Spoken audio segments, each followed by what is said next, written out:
Donc voilà, là le traitement est fait. Ce qu'il faut savoir sur un nid comme ça, là nous sommes fin septembre. Ce qu'il faut savoir, c'est que la reine pond là en fin d'été. Toutes les reproductrices qui feront une nouvelle colonie l'année prochaine.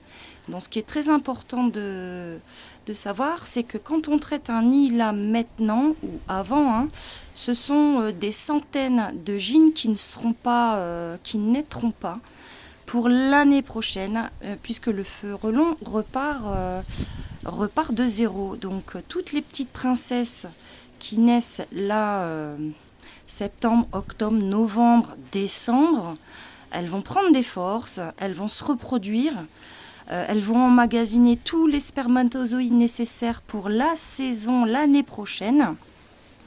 Elles s'endorment tranquillement, alors pas dans le nid, ça peut arriver, mais souvent elles vont hiberner sous les tuiles, enfin bref, à l'abri, dans un tas de bois, etc. Là où elles peuvent dormir tout l'hiver. Et comme il n'y a plus de sélection naturelle avec le froid de l'hiver, il y a des centaines en fait de petites princesses comme ça qui se réveillent au printemps et qui sont alors reines et qui repartent à zéro. Donc un nid de frelon commence au printemps d'un seul frelon, que ce soit l'asiatique ou l'européen.